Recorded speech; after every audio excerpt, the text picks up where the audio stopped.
Hi everyone, Ariel here. It's been a while since I did one of these readings. I know that I sort of dropped off the face of the planet for a while with this, and things have been really chaotic for me, so I just haven't been able to get back to it. But I feel like things are starting to slow down in pace just a little bit, so I'm hoping to get back into it and pick up where I left off with Chapter 6 of Atlas Shrugged. I do apologize if some of the voices for the characters are a little bit different from what Chapters 1 through 5 had. Because I've been away from it so long, things might be a little different in terms of how they sound.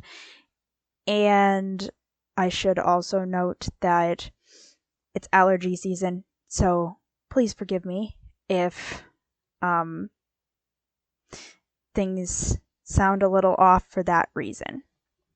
So with that out of the way, let's go ahead and get straight into Chapter 6, which is titled The Non-Commercial. Riordan pressed his forehead to the mirror and tried not to think. That was the only way he could go through with it, he told himself.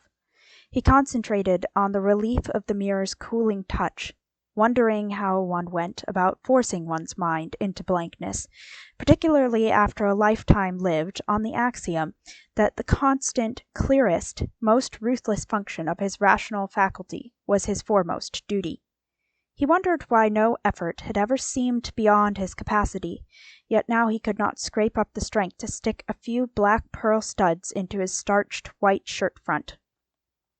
This was his wedding anniversary, and he had known for 3 months that the party would take place tonight, as Lillian wished. He had promised it to her, safe in the knowledge that the party was a long way off, and that he would attend to it when the time came, as he attended to every duty on his overloaded schedule. Then, during 3 months of 18-hour workdays, he had forgotten it, happily, until half an hour ago, when long past dinner time, his secretary had entered his office and said firmly, "Your party, Mr. Riordan." He had cried, "Good God!" leaping to his feet. He had hurried home, rushed up the stairs, started tearing his clothes off, and gone through the routine of dressing, conscious only of the need to hurry, not of the purpose. When the full realization of the purpose struck him, like a sudden blow, he stopped. "You don't care for anything but business." He had heard it all his life, pronounced as a verdict of damnation. He had always known that business was regarded as some sort of secret, shameful cult, which one did not impose on innocent laymen, that people thought of it as of an ugly necessity, to be performed but never mentioned, that to talk shop was an offense against higher sensibilities, that just as one washed machine grease off one's hand before coming home, so one was supposed to wash the stain of business off one's mind before entering a drawing-room. He had never held that creed, but he had accepted it as natural that his family should hold it. He took it for granted, wordlessly, in the manner of a feeling absorbed in childhood, that unquestioned and unnamed, that he had dedicated himself, like the martyr of some dark religion, to the service of a faith which was his passionate love, but which made him an outcast among men, whose sympathy he was not to expect. He had accepted the tenet that it was his duty to give his wife some form of existence unrelated to business, but he had never found the capacity to do it, or even to experience a sense of guilt. He could neither force himself to change, nor blame her if she chose to condemn him. He had given Lillian none of his time for months. No, he thought, for years. For the 8 years of their marriage, he had no interest to spare for her interests, not even enough to learn just what they were. She had a large circle of friends, and he had heard it said that their names represented the heart of the country's culture.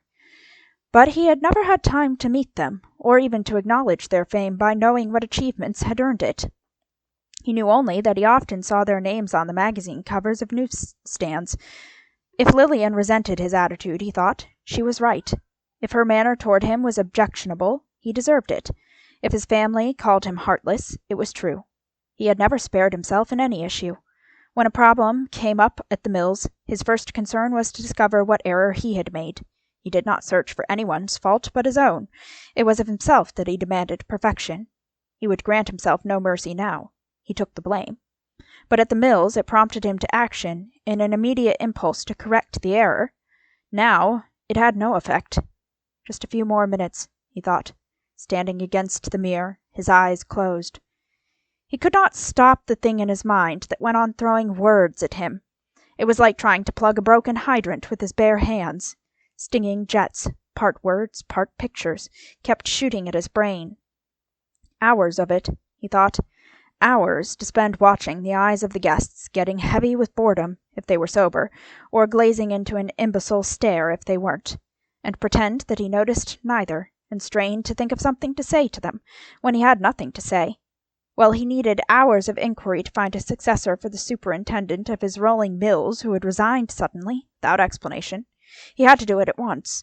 Men of that sort were so hard to find. And if anything happened to break the flow of the rolling mills, it was the Taggart rail that was being rolled.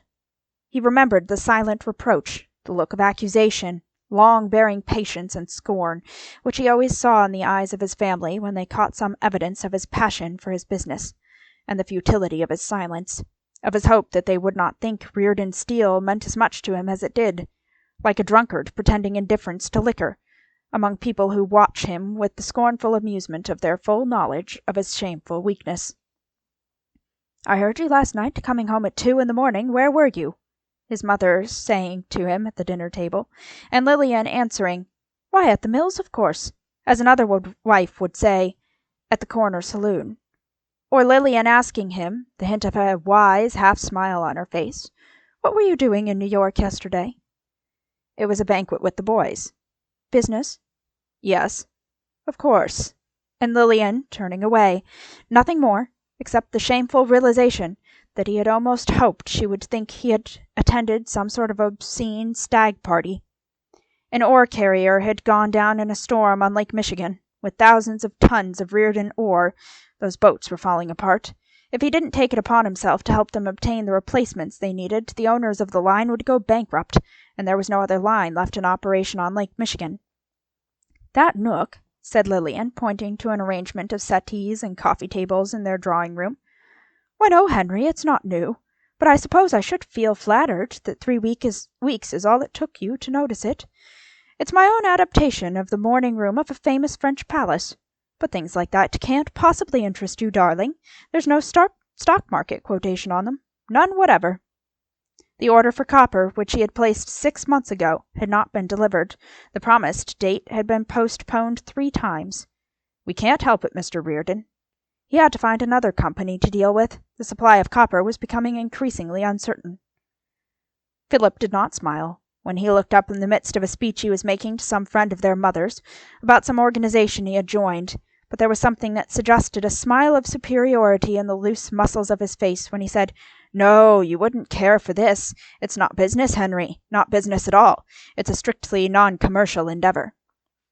That contractor in Detroit, with the job of rebuilding a large factory, was considering structural shapes of Riordan metal. He should fly to Detroit and speak to him in person. He should have done it a week ago.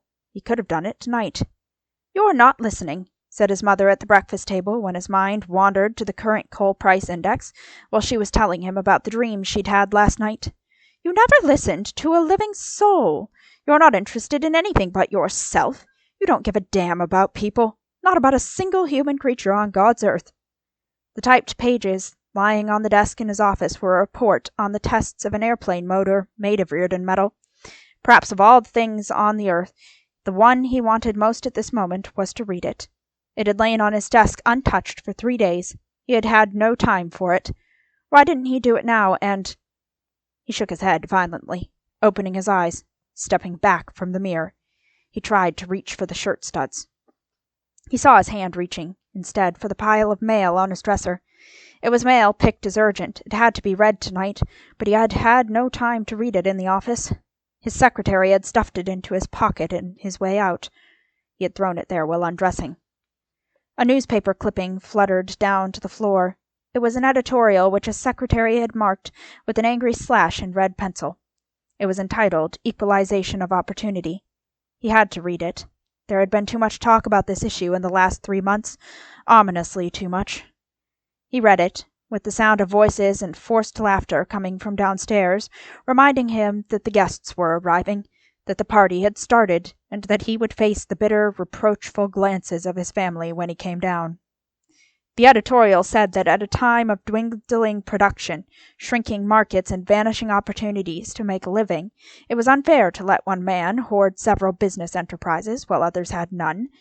It was destructive to let a few corner all the resources, leaving others no chance. Competition was essential to society, and it was society's duty to see that no competitor ever rose beyond the range of anybody who wanted to compete with him. The editorial predicted the passage of a bill which had been proposed, a bill forbidding any person or corporation to own more than one business concern. Wesley Mouch, his Washington man, had told Riordan not to worry. The fight would be stiff, he had said, but the bill would be defeated. Riordan understood nothing about that kind of fight. He left it to Mouch and his staff. He could barely find time to skim through their reports from Washington and to sign the checks which Mouch requested for the battle. Riordan did not believe that the bill would pass. He was incapable of believing it. Having dealt with the clean reality of metals, technology, production, all his life, he had acquired the conviction that one had to concern oneself with the rational, not the insane, that one had to seek that which was right, because the right answer always won, that the senseless, the wrong, the monstrously unjust could not work, could not succeed, could do nothing but defeat itself. A battle against a thing such as that bill seemed preposterous and faintly embarrassing to him, as if he were suddenly asked to compete with a man who calculated steel mixtures by the formulas of numerology.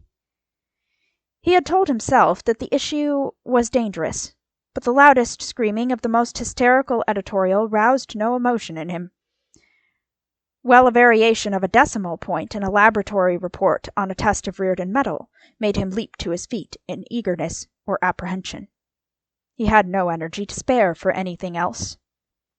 He crumpled the editorial and threw it into the wastebasket. He felt the leaden approach of that exhaustion which he never felt at his job, the exhaustion that seemed to wait for him and catch him the moment he turned to other concerns. He felt as if he were incapable of any desire except a desperate longing for sleep. He told himself that he had to attend the party, that his family had the right to demand it of him, that he had to learn to like their kind of pleasure, for their sake, not his own. He wondered why this was a motive that had no power to impel him. Throughout his life, whenever he became convinced that a course of action was right, the desire to follow it had come automatically. What was happening to him, he wondered. The impossible conflict of feeling reluctance to do that which was right, wasn't it the basic formula of moral corruption? To recognize one's guilt, yet feel nothing but the coldest, most profound indifference, wasn't it a betrayal of that which had been the motor of his life course and of his pride? He gave himself no time to seek an answer. He finished dressing, quickly, pitilessly.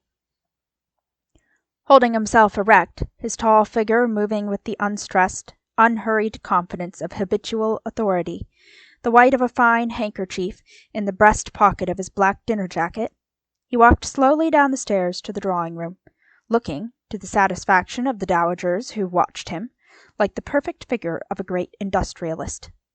He saw Lillian at the foot of the stairs. The patrician lines of a lemon-yellow Empire evening gown stressed her graceful body, and she stood like a person proudly in control of her proper background. He smiled. He liked to see her happy. It gave some reasonable justification to the party. He approached her and stopped. She had always shown good taste in her use of jewelry, never wearing too much of it, but tonight she wore an ostentatious display, a diamond necklace, earrings, rings, and brooches. Her arms looked conspicuously bare by contrast. On her right wrist, as sole ornament, she wore the bracelet of Riordan metal. The glittering gems made it look like an ugly piece of dime-store jewelry. When he moved his glance from her wrist to her face, he found her looking at him. Her eyes were narrowed, and he could not define their expression. It was a look that seemed both veiled and purposeful, the look of something hidden that flaunted its security from detection. He wanted to tear the bracelet off her wrist. Instead, in obedience to her voice gaily pronouncing an introduction, he bowed to the dowager who stood beside her, his face expressionless. "Man, What is man? He's just a collection of chemicals with delusions of grandeur, said Dr. Pritchett to a group of guests across the room. Dr. Pritchett picked a canapé off a crystal dish, held it speared between two straight fingers, and deposited it whole into his mouth. Man's metaphysical pretensions, he said, are preposterous, a miserable bit of protoplasm, full of ugly little concepts and mean little emotions, and imagines itself important. Really, you know, that is the root of all the troubles in the world. But which concepts are not ugly or mean, Professor? Asked an earnest matron whose husband owned an automobile factory. None, said Dr. Pritchett. None within the range of man's capacity. A young man asked hesitantly, But if we haven't got any good concepts, how do we know that the ones we've got are ugly? I mean, by what standard? There aren't any standards. This silenced his audience. The philosophers of the past were superficial, Dr. Pritchett went on. It remained for our century to redefine the purpose of philosophy. The purpose of philosophy is not to help man find the meaning of life, but to prove to them that there isn't any. An attractive young woman, whose father owned a coal mine, asked indignantly, Who can tell us that? I am trying to, said Dr. Pritchett. For the last 3 years he had been head of the Department of Philosophy at the Patrick Henry University. Lillian Riordan approached, her jewels glittering under the lights. The expression on her face was held to the soft hint of a smile, set and faintly suggested, like the waves of her hair. It is this insistence of man upon meaning that makes him so difficult, said Dr. Pritchett.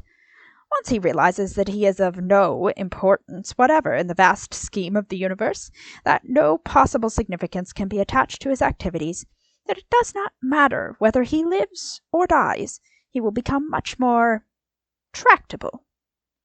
He shrugged and reached for another canapé. A businessman said uneasily, What I asked you about, Professor, was what you thought about the Equalization of Opportunity Bill. Oh, that, said Dr. Pritchett. But I believe I made it clear that I am in favor of it, because I am in favor of a free economy.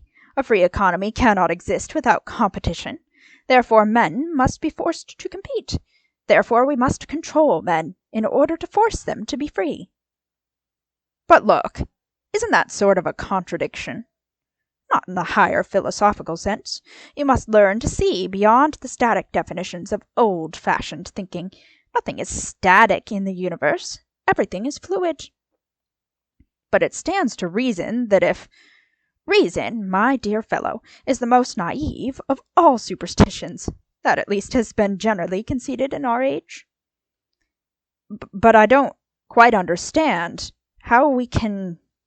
You suffer from the popular delusion of believing that things can be understood. You do not grasp the fact that the universe is a solid contradiction. A contradiction of what? Asked the matron. Of itself. How is that? My dear madam, the duty of thinkers is not to explain, but to demonstrate that nothing can be explained. Yes, of course. Only... The purpose of philosophy is not to seek knowledge, but to prove that knowledge is impossible to man. But when we prove it, asked the young woman, what's going to be left? Instinct, said Dr. Pritchett reverently. At the other end of the room, a group was listening to Balfe Eubank. He sat upright on the edge of an armchair in order to counteract the appearance of his face and figure, which had a tendency to spread if relaxed. The literature of the past, said Balfe Eubank, was a shallow fraud. It whitewashed life in order to please the money tycoons whom it served. Morality, free will, achievement, happy endings, and man is some sort of heroic being. All that stuff is laughable to us. Our age has given depth to literature for the first time by exposing the real essence of life. A very young girl in a white evening gown asked timidly, What is the real essence of life, Mr. Eubank? Suffering, said Balfe Eubank. Defeat and suffering. But why? People are happy. Sometimes, aren't they? That is a delusion of those whose emotions are superficial." The girl blushed. A wealthy woman who had inherited an oil refinery asked guiltily, "What should we do to raise the people's literary taste, Mr. Ewbank?" "That is a great social problem," said Balfe Ewbank. He was described as the literary leader of the age, but had never written a book that sold more than 3,000 copies. "Personally, I believe that an equalization of opportunity bill applying to literature would be the solution." "Oh, do you approve of that bill for industry? I'm not sure I know what to think of it." "Certainly I approve of it. Our culture has sunk into a bog of materialism. Men have lost all spiritual values in their pursuit of material production and technological trickery. They're too comfortable. They will return to a nobler life if we teach them to bear privations. So we ought to place a limit upon their material greed."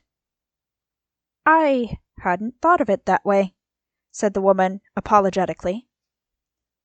"But how are you going to work an equalization of opportunity bill for literature, Ralph?" asked Mort Liddy. "That's a new one on me." "My name is Balfe," said Ewbank angrily, "and it's a new one on you because it's my own idea." Okay, I'm not quarreling, am I? I'm just asking." Mort Liddy smiled. He spent most of his time smiling nervously. He was a composer who wrote old-fashioned scores for motion pictures and modern symphonies for sparse audiences. "It would work very simply," said Balfe Ewbank. "There should be a law limiting the sale of any book to 10,000 copies. This would throw the literary market open to new talent, fresh ideas, and non-commercial writing. If people were forbidden to buy 1,000,000 copies of the same piece of trash, they would be forced to buy better books." "You've got something there," said Mort Liddy. "But wouldn't it be kind of tough on the writers' bank accounts?" "So much the better. Only those whose motive is not money-making should be allowed to write." "But, Mr. Ewbank," asked the young girl in the white dress, "what if more than 10,000 people want to buy a certain book?" 10,000 readers is enough for any book." "That's not what I mean. I mean, what if they want it?" "That is irrelevant." "But if a book has a good story which—" "Plot is a primitive vulgarity in literature," said Balfe Ewbank contemptuously. Dr. Pritchett, on his way across the room to the bar, stopped to say, "Quite so. Just as logic is a primitive vulgarity in philosophy." "Just as melody is a primitive vulgarity in music," said Mort Liddy. "What's all this noise?" asked Lilian Riordan, glittering to a stop beside them. "Lilian, my angel," Balfe Ewbank drawled, "did I tell you that I'm dedicating my new novel to you?" "Why, thank you, darling." "What is the name of your new novel?" asked the wealthy woman. "The Heart is a Milkman." "What is it about?" "Frustration." "But, Mr. Ewbank," asked the young girl in the white dress, blushing desperately, "if everything is frustration, what is there to live for?" "Brother love," said Balfe Ewbank grimly. Bertram Scudder stood slouched against the bar. His long, thin face looked as if it had shrunk inward, with the exception of his mouth and eyeballs, which were left to protrude as 3 soft globes. He was the editor of a magazine called The Future, and he had written an article on Hank Riordan, entitled The Octopus. Bertram Scudder picked up his empty glass and shoved it silently toward the bartender to be refilled. He took a gulp from his fresh drink, noticed the empty glass in front of Philip Riordan, who stood beside him, and jerked his thumb in a silent command to the bartender. He ignored the empty glass in front of Betty Pope, who stood at Philip's other side. "Look, Bud," said Bertram Scudder, his eyeballs focused approximately in the direction of Philip. "Whether you like it or not, the Equalization of Opportunity Bill represents a great step forward." "What made you think that I did not like it, Mr. Scudder?" Philip asked humbly. "Well, it's going to pinch, isn't it? The long arm of society is going to trim a little off the hors d'oeuvre bill around here." He waved his hand at the bar. "Why do you assume I object to that?" "You don't?" Bertram Scudder asked without curiosity. "I don't," said Philip hotly. "I have always placed the public good above any personal consideration. I've contributed my time and money to Friends of Global Progress in their crusade for the Equalization of Opportunity Bill. I think it is perfectly unfair that one man should get all the breaks and leave none to others." Bertram Scudder considered him speculatively, but without particular interest. "Well, that's quite unusually nice of you," he said. "Some people do take moral issues seriously, Mr. Scudder," said Philip, with a gentle stress of pride in his voice. "What's he talking about, Philip?" asked Betty Pote. "We don't know anyone who owns more than one business, do we?" "Oh, pipe down," said Bertram Scudder, his voice bored. "I don't see why there's so much fuss about that Equalization of Opportunity Bill," said Betty Pope aggressively, in the tone of an expert on economics. "I don't see why businessmen object to it. It's to their own advantage. If everybody else is poor, they won't have any market for their goods. But if they stop being selfish and share the goods they've hoarded, they'll have a chance to work hard and produce some more." "I do not see why industrialists should be considered at all," said Scudder. "When the masses are destitute, and yet there are goods available, it's idiotic to expect people to be stopped by some scrap of paper called a property deed. Property rights are a superstition. One holds property only by the courtesy of those who do not seize it. The people can seize it at any moment. If they can, why shouldn't they?" "They should," said Cloud Slagenhop. "They need it. Need is the only consideration. If people are in need, we've got to seize things first and talk about it afterwards." Cloud Slagenhop had approached and managed to squeeze himself between Philip and Scudder, shoving Scudder aside imperceptibly. Slagenhop was not tall or heavy, but he had a square, compact bulk and a broken nose. He was the president of Friends of Global Progress. "Hunger won't wait," said Claude Slagenhop. "Ideas are just hot air. An empty belly is a solid fact. I've said in all my speeches that it's not necessary to talk too much. Society is suffering for lack of business opportunities at the moment, so we've got the right to seize such opportunities as exist. Right is whatever's good for society." "He didn't dig that ore single-handed, did he?" cried Philip suddenly, his voice shrill. "He had to employ hundreds of workers. They did it. Why does he think he's so good?" The two men looked at him, Scudder lifting an eyebrow, Slagenhop without expression. "Oh, dear me," said Betty Pope, remembering. Hank Riordan stood at a window in a dim recess at the end of the drawing-room. He hoped no one would notice him for a few minutes. He had just escaped from a middle-aged woman who had been telling him about her psychic experiences. He stood looking out. Far in the distance, the red glow of Riordan steel moved in the sky. He watched it for a moment's relief. He turned to look at the drawing-room. He had never liked his house. It had been Lillian's choice. But tonight the shifting colors of the evening gowns drowned out the appearance of the room and gave it an air of brilliant gaiety. He liked to see people being gay, even though he did not understand this particular manner of enjoyment. He looked at the flowers, at the sparks of light on the crystal glasses, at the naked arms and shoulders of women.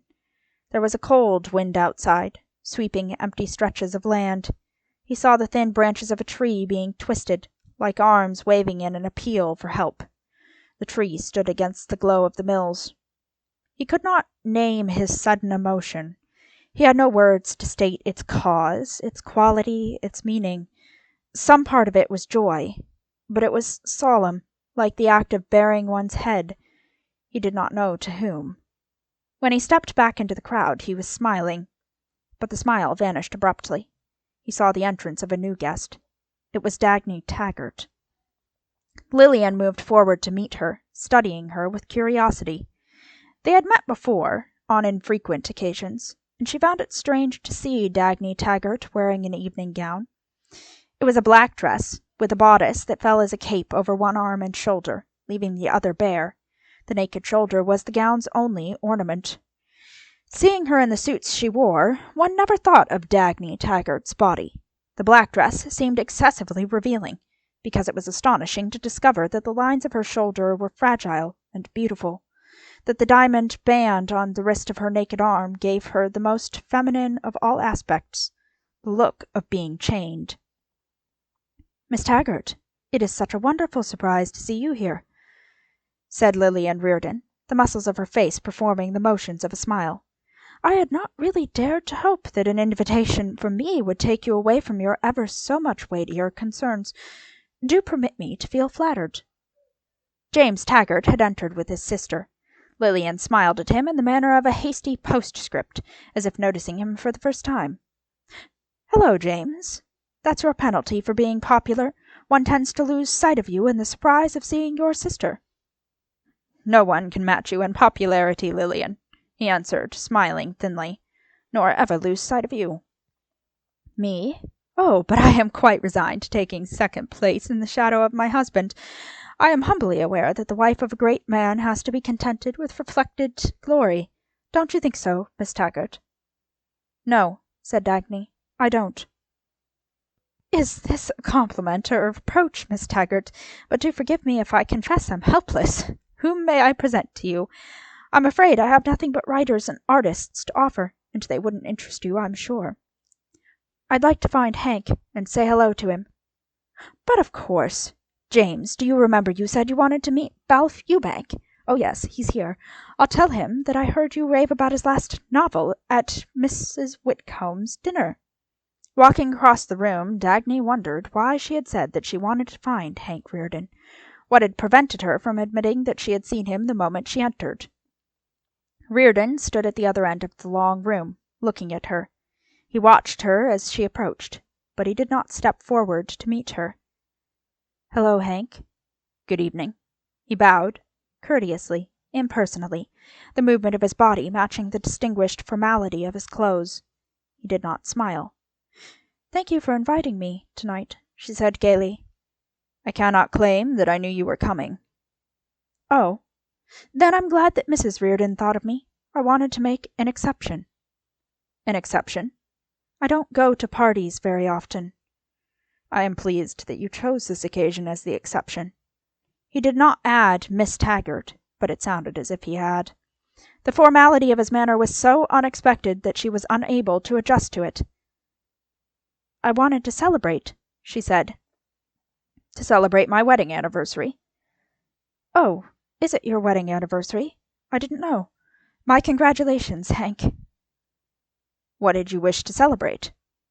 "I thought I'd permit myself a rest, a celebration of my own, in your honor and mine." "For what reason?"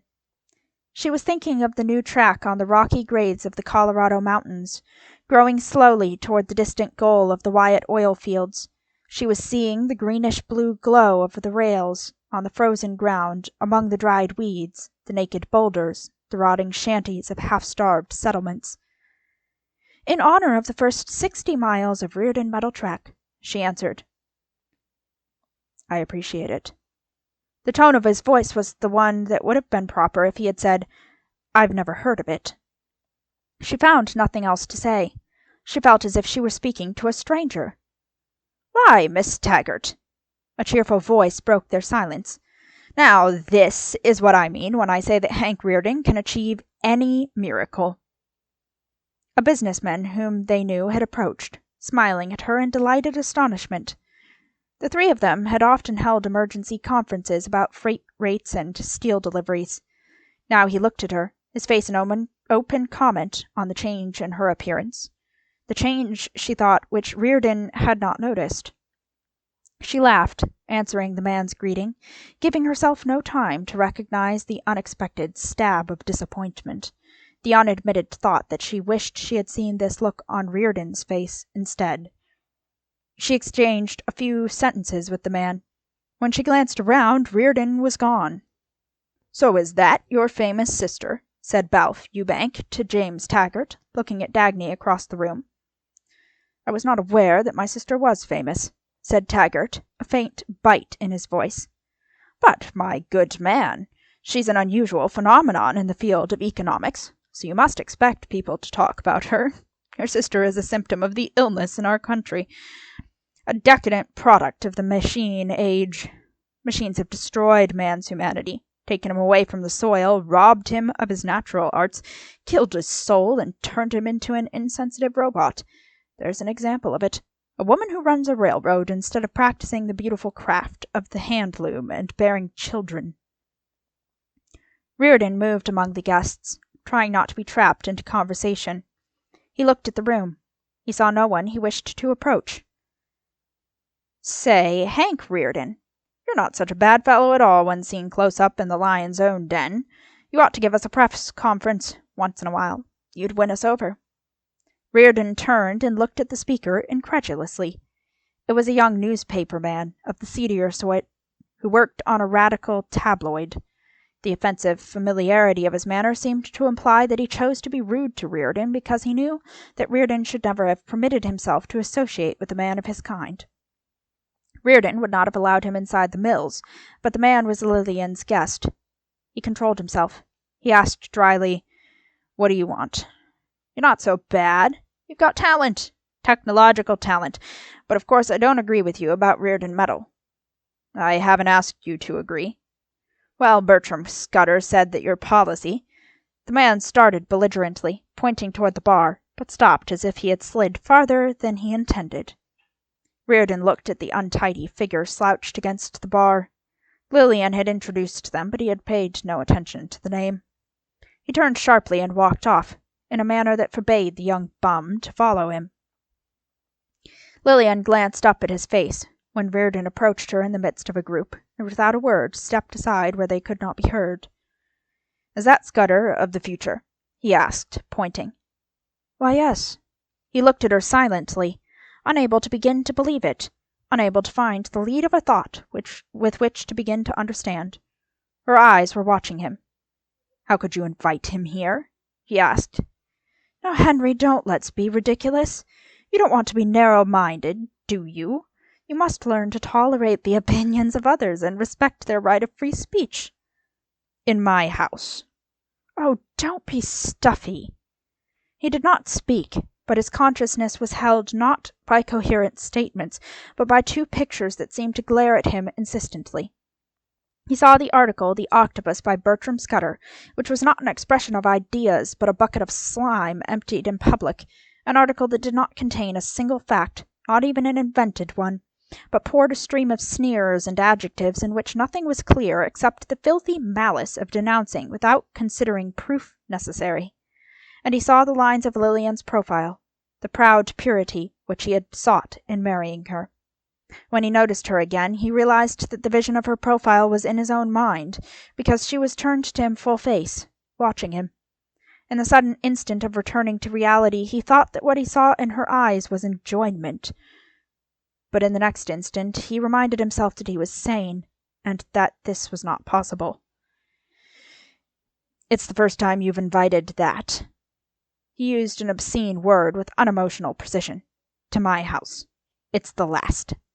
"How dare you use such—" "Don't argue, Lillian. If you do, I'll throw him out right now." He gave her a moment to answer, to object, to scream at him if she wished. She remained silent, not looking at him.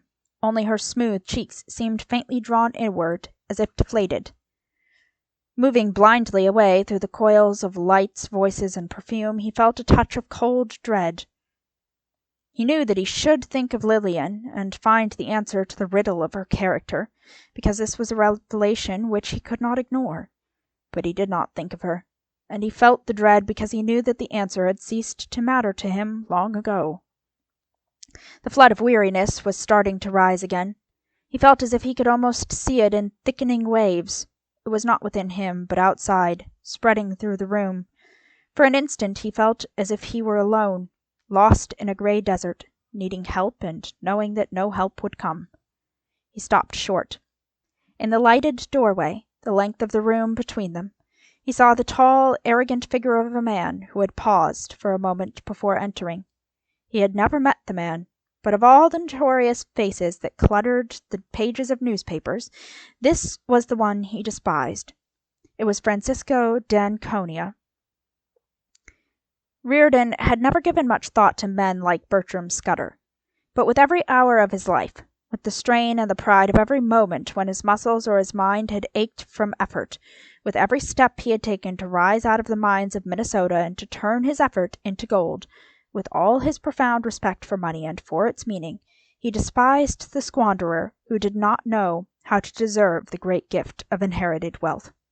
There, he thought, was the most contemptible representative of the species.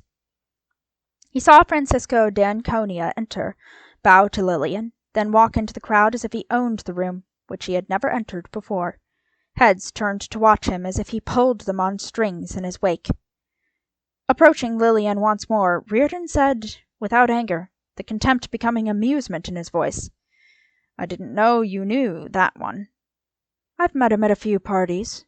"Is he one of your friends, too?" "Certainly not." The sharp resentment was genuine. "Then why did you invite him?" "Well, you can't give a party, not a party that counts, while he's in this country without inviting him. It's a nuisance if he comes, and a social black mark if he doesn't." Riordan laughed. She was off guard. She did not usually admit things of this kind.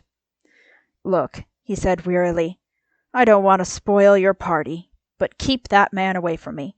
Don't come around with introductions. I don't want to meet him. I don't know how you'll work that, but you're an expert hostess, so work it." Dagny stood still when she saw Francisco approaching. He bowed to her as he passed. He did not stop, but she knew that he had stopped the moment in his mind. She saw him smile faintly in deliberate emphasis of what he understood and did not choose to acknowledge. She turned away. She hoped to avoid him for the rest of the evening. Balfe Eubank had joined the group around Dr. Pritchett and was saying sullenly, "No, you cannot expect people to understand the higher reaches of philosophy. Culture should be taken out of the hands of the dollar chasers. We need a national subsidy for literature. It is disgraceful that artists are treated like peddlers and that artworks have to be sold like soap." "You mean your complaint is that they don't sell like soap?" asked Francisco d'Anconia. They had not noticed him approach. The conversation stopped as if slashed off. Most of them had never met him, but they all recognized him at once. "I mean," Balfe Eubank started angrily, and closed his mouth. He saw the eager interest on the faces of his audience, but it was not interest in philosophy any longer. "Why, hello, Professor," said Francisco, bowing to Dr. Pritchett. There was no pleasure in Dr. Pritchett's face when he answered the greeting and performed a few introductions. "We were just discussing a most interesting subject," said the earnest matron. "Dr. Pritchett was telling us that nothing is anything." "He should, undoubtedly, know more than anyone else about that," Francisco answered gravely.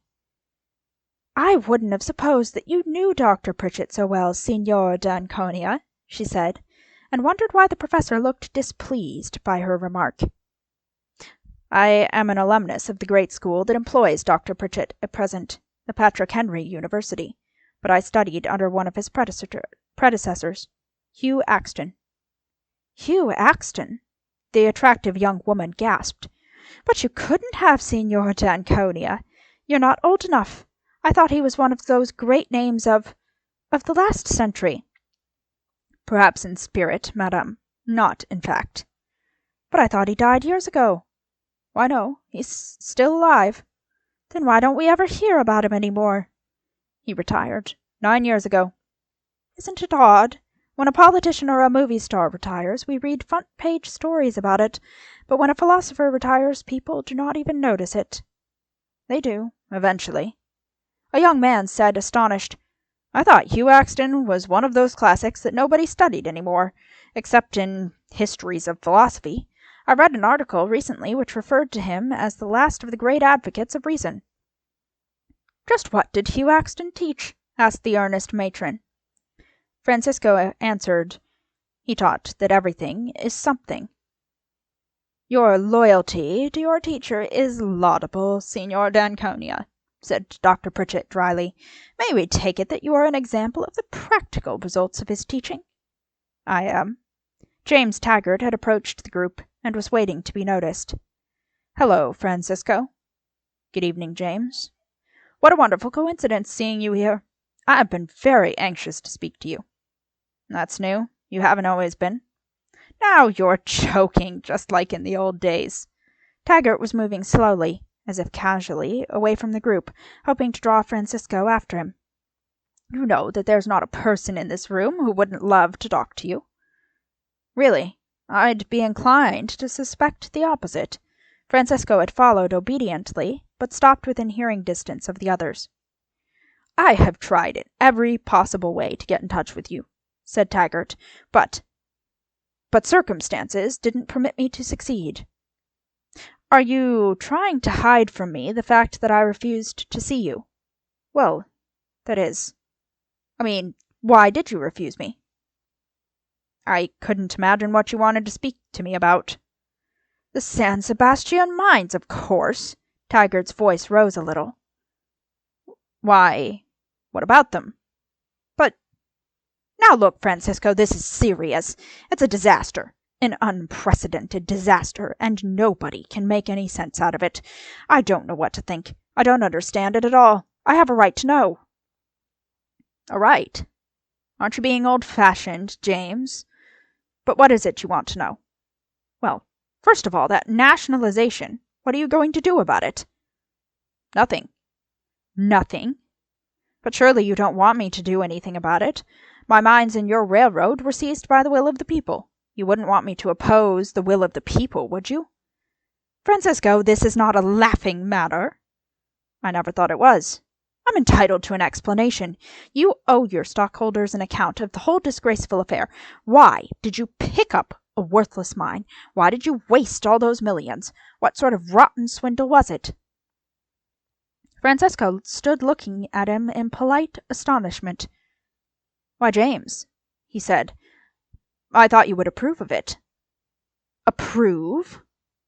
"I thought you would consider the San Sebastian mines as the practical realization of an ideal of the highest moral order. Remembering that you and I have disagreed so often in the past, I thought you would be gratified to see me acting in accordance with your principles." "What are you talking about?" Francisco shook his head regretfully.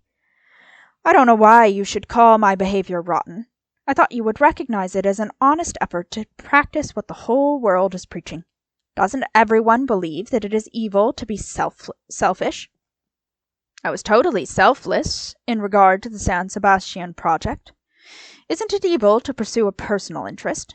I had no personal interest in it whatever. Isn't it evil to work for profit? I did not work for profit. I took a loss.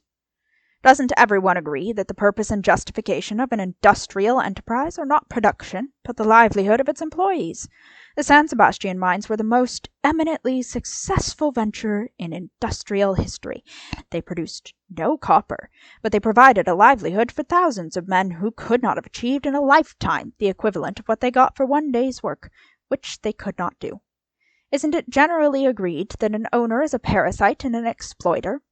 That it is the employees who do all the work and make the product possible? I did not exploit anyone. I did not burden the San Sebastian mines with my useless presence. I left them in the hands of the men who count. I did not pass judgment on the value of that property. I turned it over to a mining specialist. He was not a very good specialist, but he needed the job very badly. Isn't it generally conceded that when you hire a man for a job, it is his needs that counts, not his ability? Doesn't everyone believe that in order to get the goods, all you have to do is need them? I've carried out every moral precept of our age. I expected gratitude and a citation of honor. I do not understand why I am being damned." In the silence of those who had listened, the sole comment was the shrill, sudden giggle of Betty Pope. She had understood nothing, but she saw the look of helpless fury on James Taggart's face. People were looking at Taggart, expecting an answer. They were indifferent to the issue. They were merely amused by the spectacle of someone's embarrassment. Taggart achieved a patronizing smile. "You don't expect me to take this seriously?" he asked. "There was a time," Francisco answered, "when I did not believe that anyone could take it seriously. I was wrong." "This is outrageous." Taggart's voice started to rise. "It's perfectly outrageous to treat your public responsibilities with such thoughtless levity." He turned to hurry away. Francisco shrugged, spreading his hands. "You see, I didn't think you wanted to speak to me." Riordan stood alone, far at the other end of the room. Philip noticed him, approached, and waved to Lillian, calling her over. Lillian, I don't think that Henry is having a good time, he said, smiling. One could not tell whether the mockery of his smile was directed at Lillian or at Riordan. Can't we do something about it? Oh, nonsense, said Riordan. I wish I knew what to do about it, Philip, said Lillian. I've always wished Henry would learn to relax. He's so grimly serious about everything. He's such a rigid Puritan. I've always wanted to see him drunk just once, but I've given up. What would you suggest? Oh, I don't know, but he shouldn't be standing around all by himself. Drop it, said Riordan. While thinking dimly that he did not want to hurt their feelings, he could not prevent himself from adding, You don't know how hard I've tried to be left standing all by myself. There, you see? Lillian smiled at Philip. To enjoy life and people is not so simple as pouring a ton of steel. Intellectual pursuits are not learned in the marketplace. Philip chuckled. It's not intellectual pursuits I'm worried about.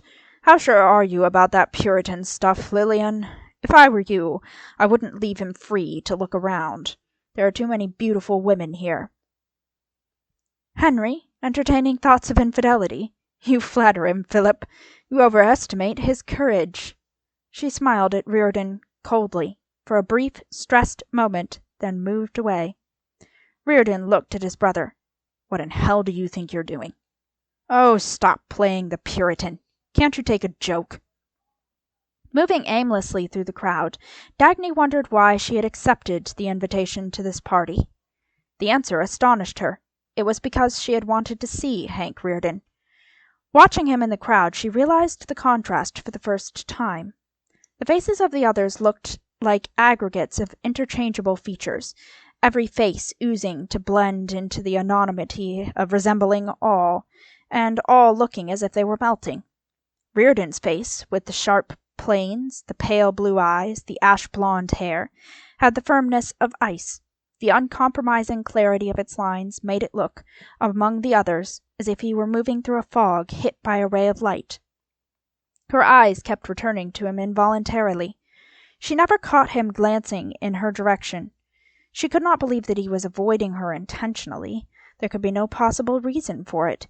Yet she felt certain that he was. She wanted to approach him and convince herself that she was mistaken. Something stopped her. She could not understand her own reluctance. Riordan bore patiently a conversation with his mother and two ladies, whom she wished him to entertain with stories of his youth and his struggle. He complied, telling himself that she was proud of him in her own way. But he felt as if something in her manner kept suggesting that she had nursed him through his struggle, and that she was the source of his success. He was glad when she let him go. Then he escaped once more to the recess of the window. He stood there for a while, leaning on a sense of privacy, as if it were a physical support. Mr. Riordan, said a strangely quiet voice beside him. Permit me to introduce myself. My name is Danconia. Riordan turned, startled. Danconia's manner and voice had a quality he had seldom encountered before, a tone of authentic respect. How do you do? He answered. His voice was brisk and dry, but he had answered.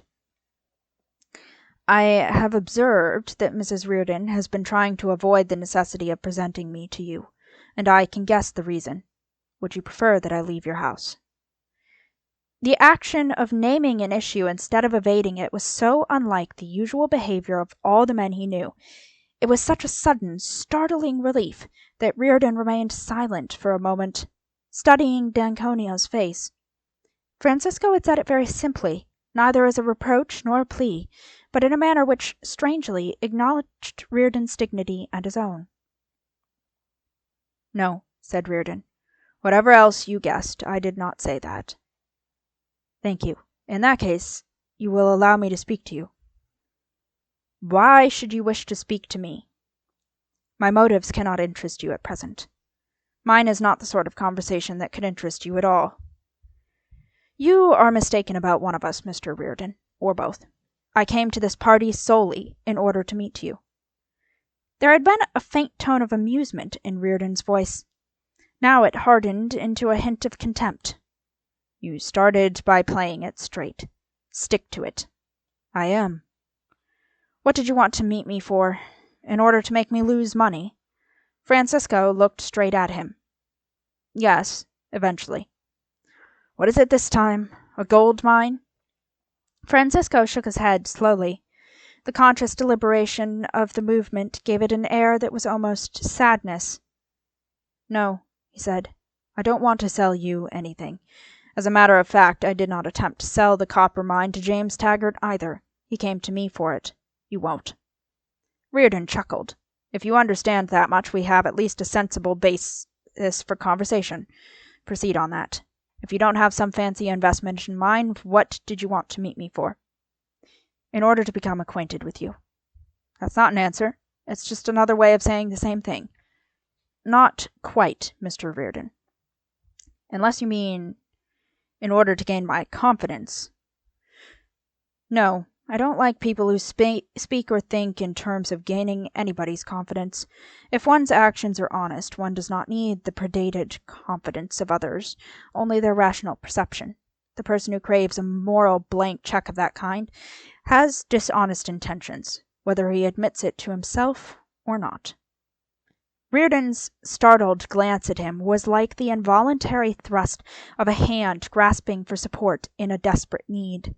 The glance betrayed how much he wanted to find the sort of man he thought he was seeing. Then Riordan lowered his eyes, almost closing them, slowly, shutting out the vision and the need. His face was hard. It had an expression of severity, an inner severity directed at himself. It looked austere and lonely. All right, he said tonelessly. What do you want, if it's not my confidence? I want to learn to understand you. What for? For a reason of my own, which need not concern you at present. What do you want to understand about me? Francisco looked silently out at the darkness. The fire of the mills was dying down. There was only a faint tinge of red left on the edge of the earth, just enough to outline the scraps of clouds ripped by the tortured battle of the storm in the sky. Dim shapes kept sweeping through space and vanishing. Shapes which were branches, but looked as if they were the fury of the wind made visible. It's a terrible night for any animal caught unprotected on that plain, said Francisco d'Anconia. This is when one should appreciate the meaning of being a man. Riordan did not answer for a moment. Then he said, as if in answer to himself, a tone of wonder in his voice. Funny. What? You told me what I was thinking just a while ago. You were. Only I didn't have the words for it. Shall I tell you the rest of the words? Go ahead. You stood here and watched the storm with the greatest pride one can ever feel, because you were able to have summer flowers and half-naked women in your house on a night like this, in demonstration of your victory over that storm. And if it weren't for you, most of those who are here would be left helpless at the mercy of that wind in the middle of some such plain. How did you know that? In time, with his question, Riordan realized that it was not his thoughts this man had named, but his most hidden, most personal emotion, and that he, who would never confess his emotions to anyone, had confessed it in his question. He saw the faintest flicker in Francisco's eyes, as of a smile or a check mark. What would you know about a pride like that? Riordan asked sharply, as if the contempt of the second question could erase the confidence of the first. That is what I felt once, when I was young. Riordan looked at him. There was neither mockery nor self-pity in Francisco's face. The fine, sculptured planes and the clear blue eyes held a quiet composure. The face was open, offered to any blow, unflinching. Why do you want to talk about it?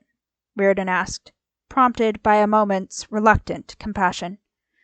Let us say, by way of gratitude, Mr. Riordan. Gratitude to me?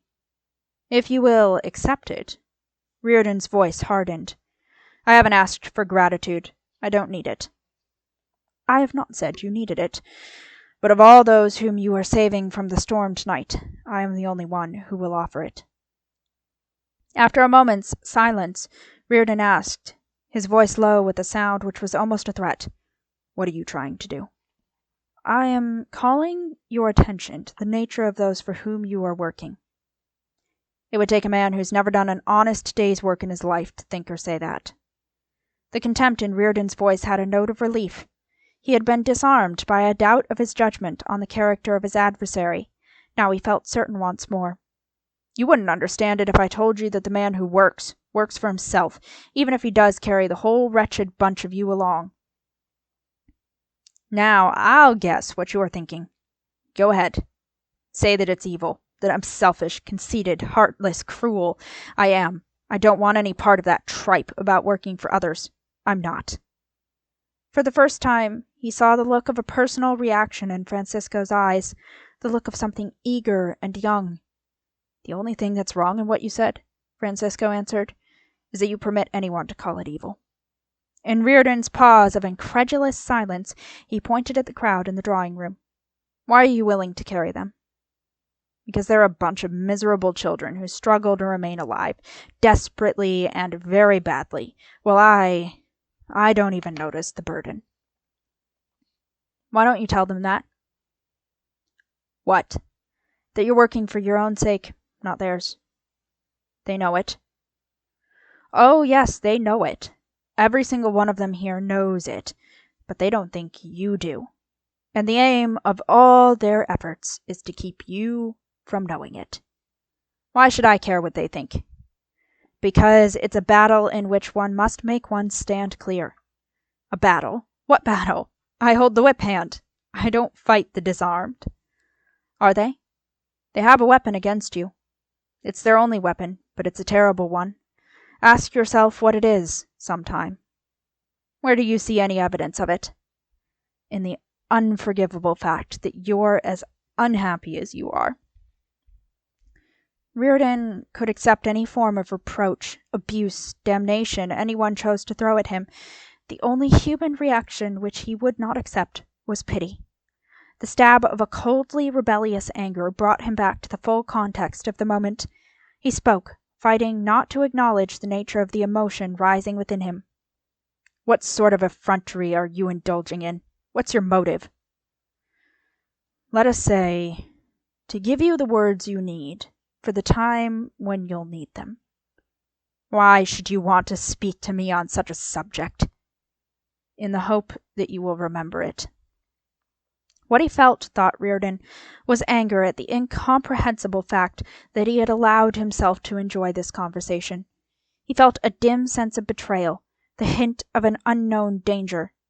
"Do you expect me to forget what you are?" he asked, knowing that this was what he had forgotten. "I do not expect you to think of me at all." Under his anger, the emotion which Riordan would not acknowledge remained unstated and unthought. He knew it only as a hint of pain. Had he faced it, he would have known that he still heard Francisco's voice saying, "I am the only one who will offer it, if you will accept it." He heard the words, and the strangely solemn inflection of the quiet voice, and an inexplicable answer of his own, something within him that wanted to cry yes, to accept, to tell this man that he accepted, that he needed it, though there was no name for what he needed. It was not gratitude, and he knew that it was not gratitude this man had meant. Aloud he said, "I didn't seek to talk to you, but you've asked for it, and you're going to hear it. To me there's only one form of human depravity, the man without a purpose." "That is true. I can forgive all those others. They're not vicious, they're merely helpless. But you're the kind who can't be forgiven." "It is against the sin of forgiveness that I wanted to warn you." "You had the greatest chance in life. What have you done with it? If you have the mind to understand all the things you said, how can you speak to me at all? How can you face anyone after the sort of irresponsible destruction you've perpetrated in that Mexican business?" "It is your right to condemn me for it, if you wish." Dagny stood by the corner of the window recess listening. They did not notice her. She had seen them together and she had approached, drawn by an impulse she could not explain or resist. It seemed crucially important that she know what these two men said to each other. She had heard their last few sentences. She had never thought it possible that she would see Francisco take a beating. He could smash any adversary in any form of encounter. Yet he stood, offering no defense. She knew that it was not indifference. She knew his face well enough to see the effort his calm cost him. She saw the faint line of a muscle pulled tight across his cheek. "Of all those who live by the ability of others," said Riordan, "you're the one real parasite." "I have given you grounds to think so." "Then what right have you to talk about the meaning of being a man? You're the one who has betrayed it." "I am sorry if I have offended you by what you may rightly consider as a presumption." Francisco bowed and turned to go. Riordan said involuntarily, not knowing that the question negated his anger, that it was a plea to stop this man and hold him, "What did you want to learn to understand about me?" Francisco turned. The expression of his face had not changed. It was still a look of gravely courteous respect. "I have learned it," he answered. Riordan stood, watching him as he walked off into the crowd. The figures of a butler with a crystal dish and of Dr. Pritchett, stooping to choose another canapé, hid Francisco from sight. Riordan glanced out at the darkness. Nothing could be seen there but the wind. Dagny stepped forward when he came out of the recess. She smiled, openly inviting conversation. He stopped. It seemed to her that he had stopped reluctantly. She spoke hastily to break the silence. "Hank, why do you have so many intellectuals of the looter persuasion here? I wouldn't have them in my house." This was not what she had wanted to say to him. But she did not know what she wanted to say. Never before had she felt herself left wordless in his presence. She saw his eyes narrowing, like a door being closed. "I see no reason why one should not invite them to a party," he answered coldly. "Oh, I didn't mean to criticize your choice of guests, but, well, I've been trying not to learn which one of them is Bertram Scudder. If I do, I'll slap his face." She tried to sound casual.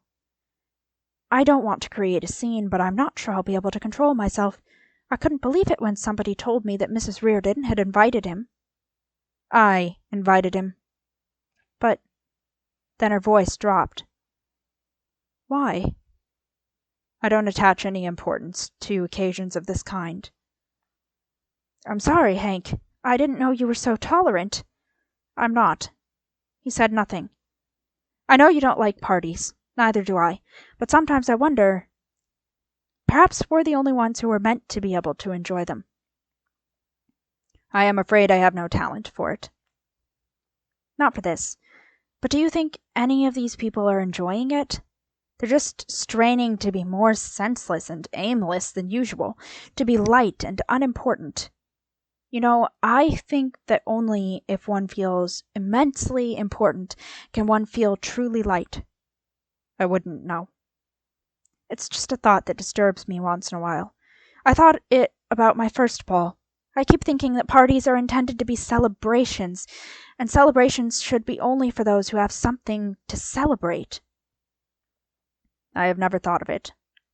She could not adapt her words to the rigid formality of his manner. She could not quite believe it. They had always been at ease together in his office. Now he was like a man in a straitjacket. "Hank, look at it. If you didn't know any of these people, wouldn't it seem beautiful? The lights and the clothes and all the imagination that went to make it possible." She was looking at the room. She did not notice that he had not followed her glance. He was looking down at the shadows on her naked shoulder, the soft blue shadows made by the light that fell through the strands of her hair. "Why have we left it all to fools? It should have been ours." "In what manner?" "I don't know. I've always expected parties to be exciting and brilliant, like some rare drink." She laughed. There was a note of sadness in it. "But I don't drink, either. That's just another symbol that doesn't mean what it was intended to mean." He was silent. She added, "Perhaps there's something that we have missed." "I am not aware of it." In a flash of sudden, desolate emptiness, she was glad that he had not understood or responded, feeling dimly that she had revealed too much, yet not knowing what she had revealed. She shrugged, the movement running through the curve of her shoulder like a faint convulsion. "It's just an old illusion of mine," she said indifferently. "Just a mood that comes once every year or two. Let me see the latest steel price index, and I'll forget all about it." She did not know that his eyes were following her as she walked away from him. She moved slowly through the room, looking at no one. She noticed a small group huddled by the unlighted fireplace. The room was not cold, but they sat as if they drew comfort from the thought of a non-existent fire. "I do not know why, but I am growing to be afraid of the dark. No, not now, only when I am alone. What frightens me is night as such." The speaker was an elderly spinster, with an air of breeding and hopelessness. The 3 women and 2 men of the group were well dressed. The skin of their faces was smoothly well tended, but they had a manner of anxious caution that kept their voices one tone lower than normal and blurred the differences of their ages, giving them all the same grey look of being spent. It was the look one saw in groups of respectable people everywhere. Dagny stopped and listened. "But my dear," one of them asked, "why should it frighten you?" "I don't know," said the spinster. "I am not afraid of prowlers or robberies or anything of the sort. But I stay awake all night. I fall asleep only when I see the sky turning pale. It is very odd. Every evening when it grows dark I get the feeling that this time it is final, that daylight will not return." "My cousin who lives on the coast of Maine wrote me the same thing," said one of the women. "Last night," said the spinster, "I stayed awake because of the shooting. There were guns going off all night, way out at sea. There were no flashes. There was nothing. Just those detonations at long intervals, somewhere in the fog over the Atlantic. I read something about it in the paper this morning. Coast Guard practice." "Why, no," the spinster said indifferently. "Everybody down on the shore knows what it was. It was Ragnar Daneskjöld. It was the Coast Guard trying to catch him." "Ragnar Daneskjöld in Delaware Bay?" a woman gasped. "Oh, yes. They say it is not the first time." "Did they catch him?" "No. Nobody can catch him," said one of the men. "The People's State of Norway has offered $1 million reward for his head." "That's an awful lot of money to pay for a pirate's head. But how are we going to have any order or security or planning in the world with a pirate running loose all over the 7 seas?" "Do you know what it was he seized last night?" said the spinster. "The big ship with the relief supplies we were sending to the People's State of France." "How does he dispose of the goods he seizes?" "Ah, that. Nobody knows. I met a sailor once, from a ship he'd attacked, who'd seen him in person.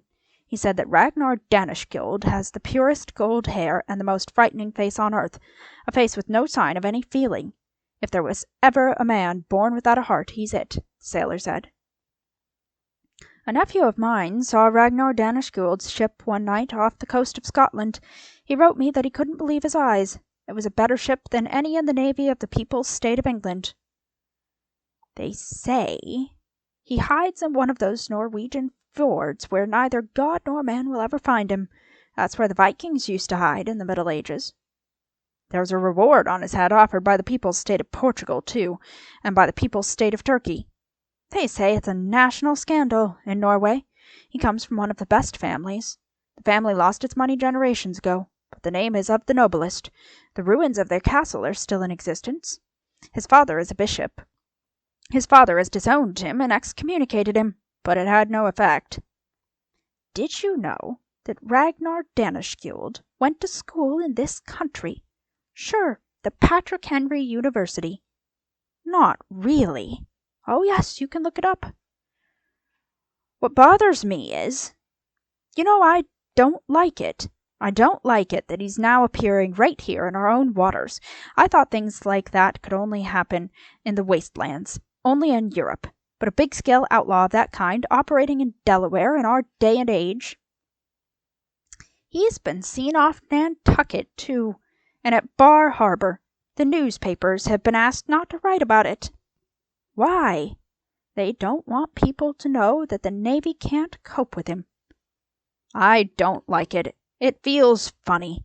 It's like something out of the Dark Ages." Dagny looked up. She saw Francisco d'Anconia standing a few steps away. He was looking at her with a kind of stressed curiosity. His eyes were mocking. "It's a strange world we're living in," said the spinster, her voice low. "I read an article," said one of the women tonelessly. "It said the times of trouble are good for us. It is good that people are growing poorer. To accept privations is a moral virtue." "I suppose so," said another without conviction. "We must not worry. I heard a speech that said it is useless to worry or to blame anyone. Nobody can help what he does. That is the way things made him. There is nothing we can do about anything. We must learn to bear it." "What's the use, anyway? What is man's fate? Hasn't it always been to hope, but never to achieve? The wise man is the one who does not attempt to hope." "That is the right attitude to take." "I don't know. I don't know what is right any more. How can we ever know?"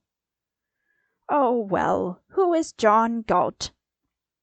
Dagny turned briskly and started away from them. One of the women followed her. "But I do know it," said the woman, in the soft, mysterious tone of sharing a secret. "You know what?" "I know who is John Galt." "Who?" Dagny asked tensely, stopping. "I know a man who knew John Galt in person. This man is an old friend of a great aunt of mine. He was there and he saw it happen. Do you know the legend of Atlantis, Miss Taggart?" "What? Atlantis?" "Why, vaguely." "The Isles of the Blessed. That is what the Greeks called it, thousands of years ago. They said Atlantis was a place where hero spirits lived in a happiness unknown to the rest of the earth, a place which only the spirits of heroes could enter. And they reached it without dying because they carried the secret of life within them. Atlantis was lost to mankind even then, but the Greeks knew that it existed. They tried to find it. Some of them said it was underground, hidden in the heart of the earth, but most of them said it was an island, a radiant island in the Western Ocean. Perhaps what they were thinking of was America. They never found it. For centuries afterward, men said it was only a legend. They did not believe it, but they never stopped looking for it, because they knew that that was what they had to find." "Well, what about John Galt?" "He found it." Dagny's interest was gone. "Who was he?" "John Galt was a millionaire, a man of inestimable wealth. He was sailing his yacht one night in mid-Atlantic fighting the worst storm ever wreaked upon the world when he found it. He saw it in the depth where it had sunk to escape the reach of men. He saw the towers of Atlantis shining on the bottom of the ocean.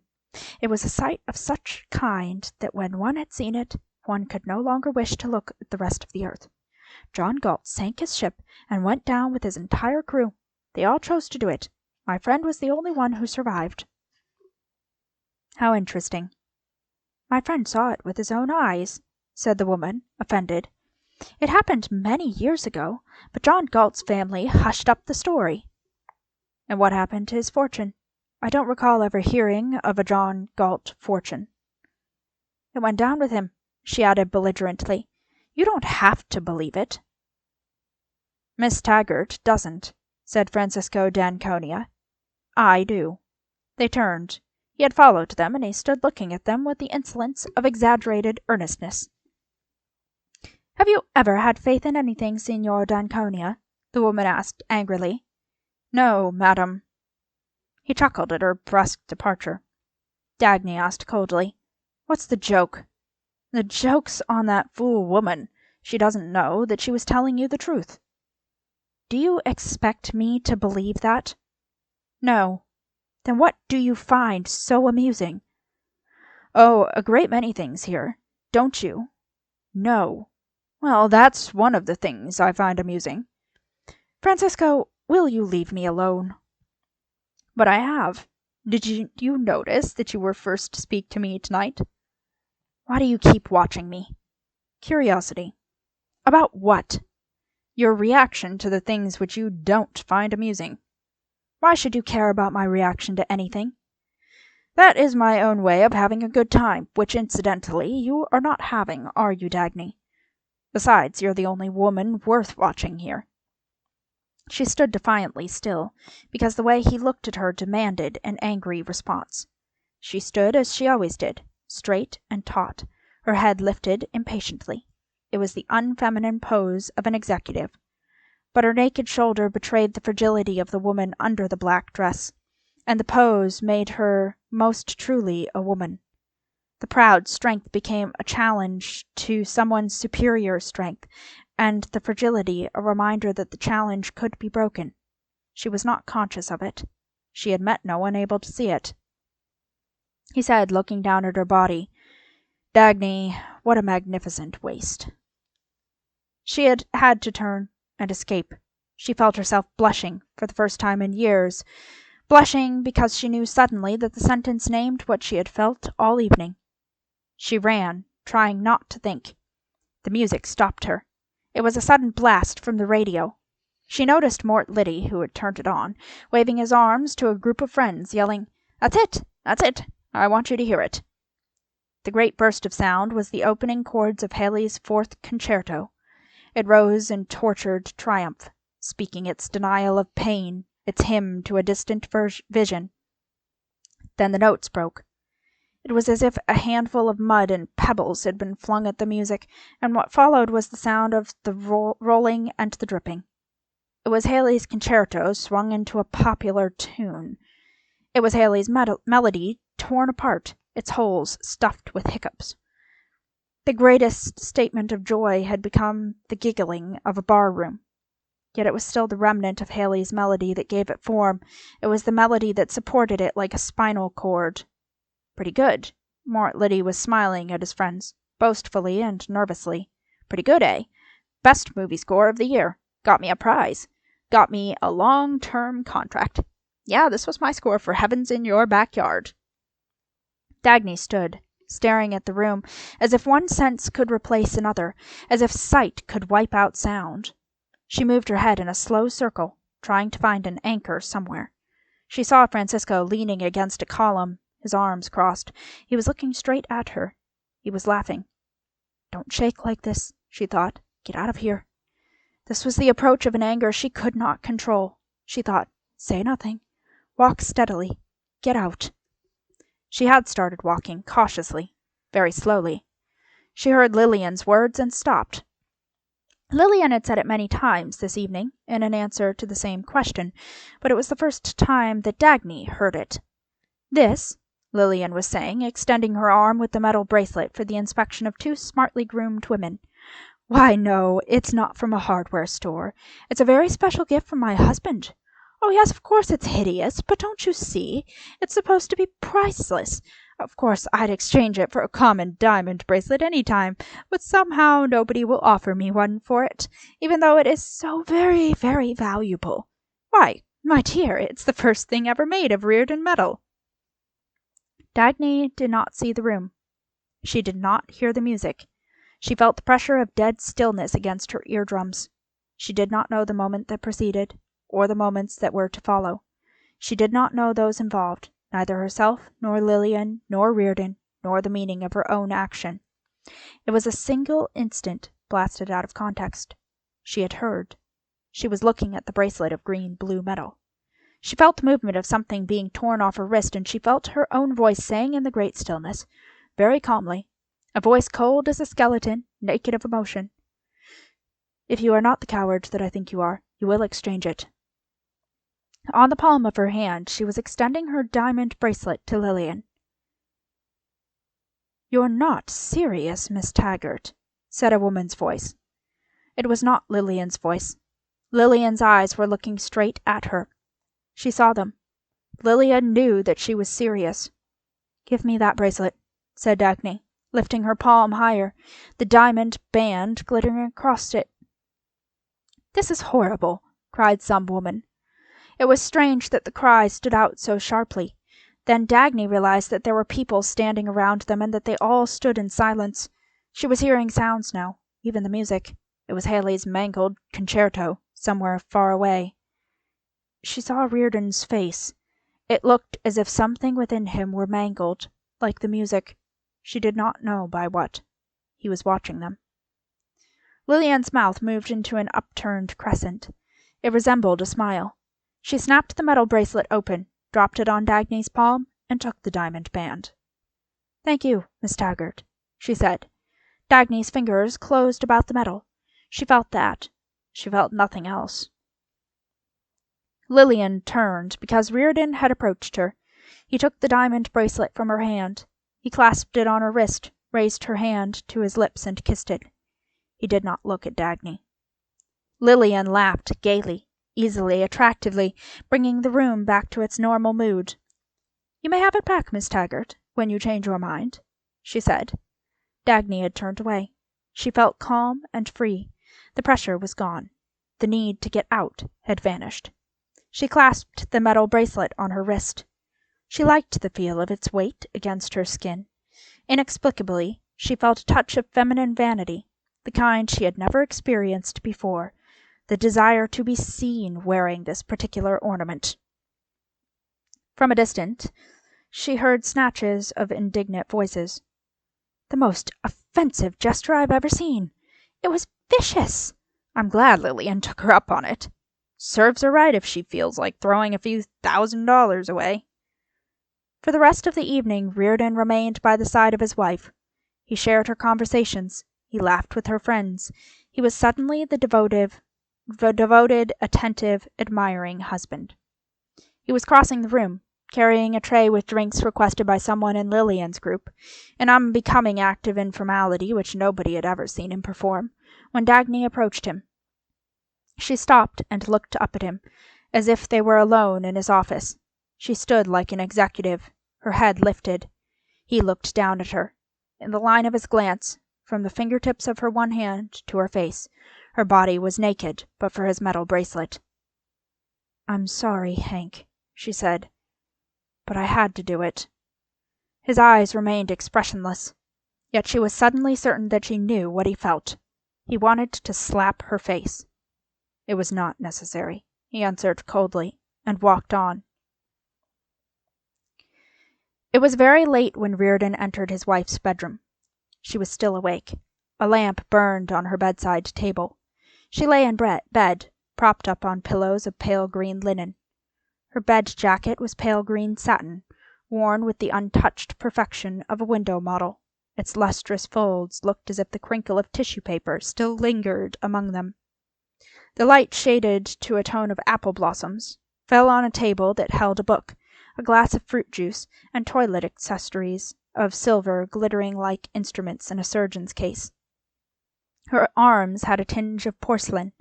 There was a touch of pale pink lipstick on her mouth. She showed no sign of exhaustion after the party, no sign of life to be exhausted. The place was a decorator's display of a lady groomed for sleep, not to be disturbed. He still wore his dress clothes. His tie was loose, and a strand of hair hung over his face. She glanced at him without astonishment, as if she knew what the last hour in his room had done to him. He looked at her silently. He had not entered her room for a long time. He stood, wishing he had not entered it now. "Isn't it customary to talk, Henry?" "If you wish." "I wish you'd send one of your brilliant experts from the mills to take a look at our furnace. Do you know that it went out during the party, and Simons had a terrible time getting it started again? Mrs. Weston says that our best achievement is our cook. She loved the hors d'oeuvre. Balf Eubank said a very funny thing about you. He said you're a crusader with a factory's chimney smoke for a plume. I'm glad you don't like Francisco d'Anconia. I can't stand him." He did not care to explain his presence, or to disguise defeat, or to admit it by leaving. Suddenly it did not matter to him what she guessed or felt. He walked to the window and stood looking out. Why had she married him? He thought. It was a question he had not asked himself on their wedding day 8 years ago. Since then, in tortured loneliness, he had asked it many times. He had found no answer. It was not for position, he thought, or for money. She came from an old family that had both. Her family's name was not among the most distinguished, and their fortune was modest, but both were sufficient to let her be included in the top circles of New York's society, where he had met her. 9 years ago he had appeared in New York like an explosion, in the glare of the success of Riordan Steel, a success that had been thought impossible by the city's experts. It was his indifference that made him spectacular. He did not know that he was expected to attempt to buy his way into society, and that they anticipated the pleasure of rejecting him. He had no time to notice their disappointment. He attended, reluctantly, a few social events to which he was invited by men who sought his favor. He did not know, but they knew, that his courteous politeness was condescension toward the people who had expected to snub him, the people who had said that the age of achievement was past. It was Lillian's austerity that attracted him, the conflict between her austerity and her behavior. He had never liked anyone or expected to be liked.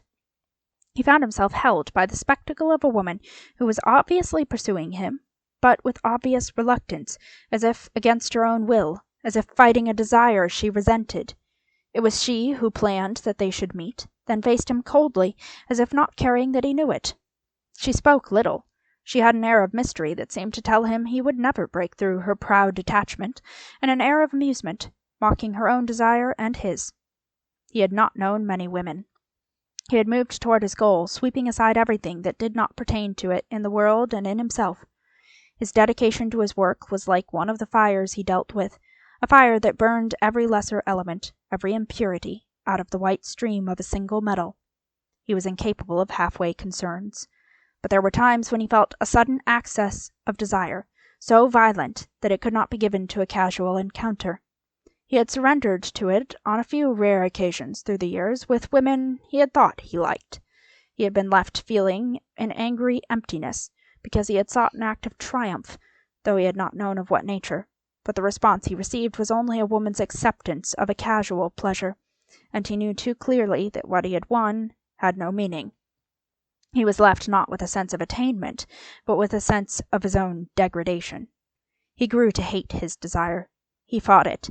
He came to believe the doctrine that this desire was wholly physical, a desire not of consciousness but of matter, and he rebelled against the thought that his flesh could be free to choose, and that its choice was impervious to the will of his mind.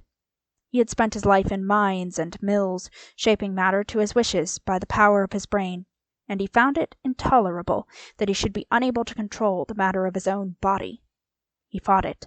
He had won his every battle against inanimate nature, but this was a battle he lost. It was the difficulty of the conquest that made him want Lillian. She seemed to be a woman who expected and deserved a pedestal. This made him want to drag her down to his bed. To drag her down were the words in his mind. They gave him a dark pleasure, the sense of a victory worth winning. He could not understand why. He thought it was an obscene conflict, the sign of some secret depravity within him. Why he felt at the same time a profound pride at the thought of granting to a woman the title of his wife. The feeling was solemn and shining. It was almost as if he felt that he wished to honor a woman by the act of possessing her. Lillian seemed to fit the image he had not known he held, had not known he wished to find. He saw the grace, the pride, the purity. The rest was in himself. He did not know that he was looking at a reflection. He remembered the day when Lillian came from New York to his office, of her own sudden choice, and asked him to take her through his mills. He heard a soft, low, breathless tone, the tone of admiration, growing in her voice as she questioned him about his work and looked at the place around her. He looked at her graceful figure moving against the bursts of furnace flame, and at the light, swift steps of her high heels stumbling through drifts of slag as she walked resolutely by his side. The look in her eyes, when she watched a heat of steel being poured, was like his own feeling, for it made visible to him. When her eyes moved up to his face, he saw the same look, but intensified to a degree that seemed to make her helpless and silent. It was at dinner that evening that he asked her to marry him. It took him some time after his marriage before he admitted to himself that this was torture. He still remembered the night when he admitted it, when he told himself, the veins of his wrists pulled tight as he stood by the bed looking down at Lillian, that he deserved the torture and that he would endure it. Lillian was not looking at him. She was dusting her hair. "May I go to sleep now?" she asked. She had never objected. She had never refused him anything. She submitted whenever he wished. She submitted in the manner of complying with the rule that it was at times her duty to become an inanimate object turned over to her husband's use. She did not censure him.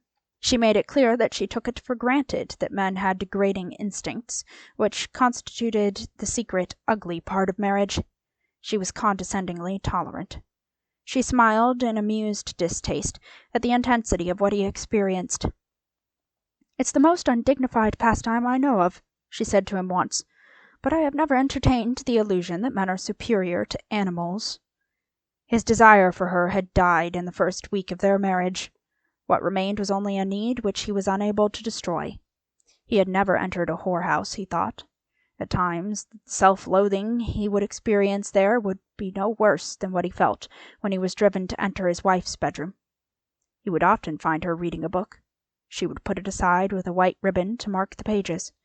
When he lay exhausted, his eyes closed, still breathing in gasps, she would turn on the light, pick up the book, and continue her reading. He told himself that he deserved the torture, because he had wished never to touch her again, and was unable to maintain his decision. He despised himself for that. He despised a need which now held no shred of joy or meaning, which had become the mere need of a woman's body, an anonymous body that belonged to a woman whom he had to forget while he held it. He became convinced that the need was depravity. He did not condemn Lillian. He felt a dreary, indifferent respect for her. His hatred of his own desire had made him accept the doctrine that women were pure, and that a pure woman was one incapable of physical pleasure. Through the quiet agony of the years of his marriage, there had been one thought which he would not permit himself to consider, the thought of infidelity. He had given his word. He intended to keep it. It was not loyalty to Lillian. It was not the person of Lillian that he wished to protect from dishonor, but the person of his wife. He thought of that now, standing at the window. He had not wanted to enter her room. He had fought against it.